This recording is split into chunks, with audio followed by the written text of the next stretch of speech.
last week, as everyone in this room knows, the country witnessed the most horrific murder of Charlie Kirk on a university campus in Utah. It was a highly disturbing event, and I know that it's shaken a lot of members of our community.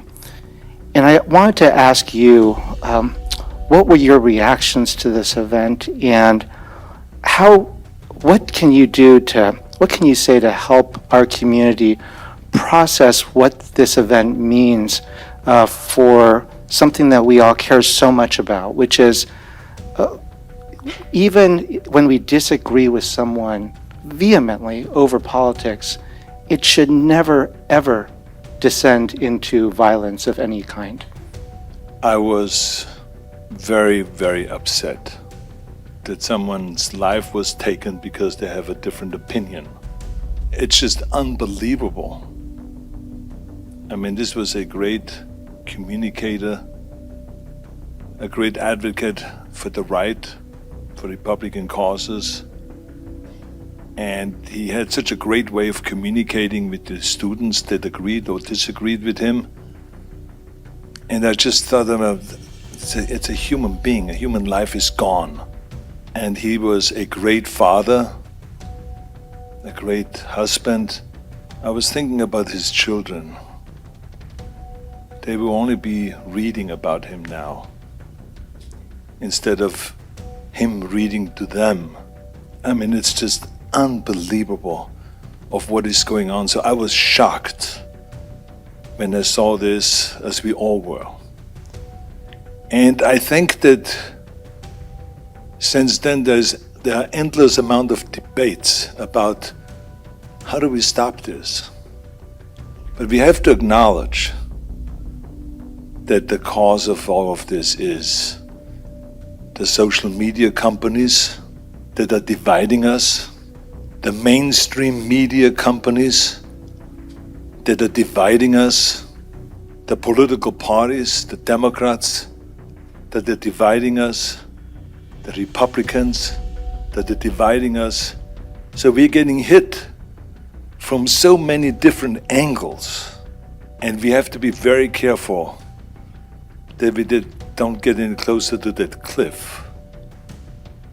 Because when you fall down that cliff, down there is no democracy. So we have to be very, very careful. And I think it is very important that we turn this around. And that we show people power. Because the people can turn this around. The people have the ultimate power. That people always say, well, what can I do? I'm just an individual. But each and every one of you in here can make a difference. You can show leadership. This is about leadership. This is a time to show leadership, where USC students from the Democratic club to the Republican club can get together. Imagine that you get together and you start having communications together and solving problems together.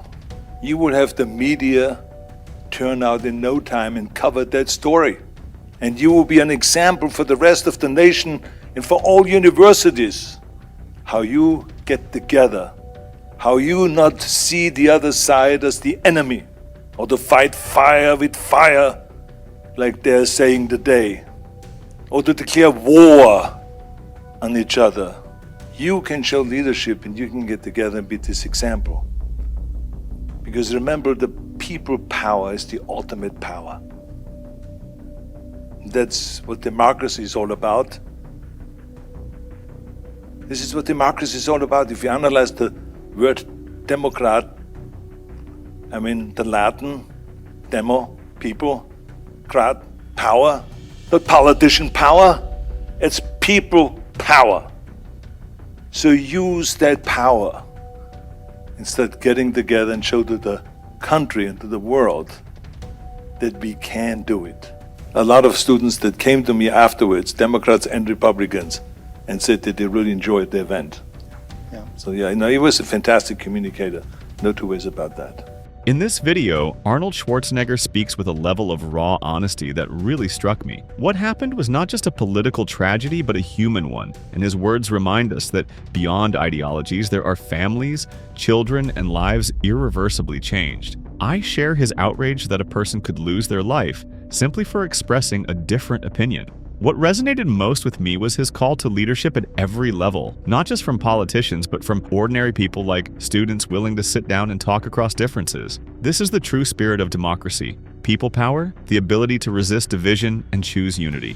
Hearing Arnold emphasize that each individual can make a difference left me reflecting on my own role, how I can step up, show courage, and contribute to building bridges instead of walls.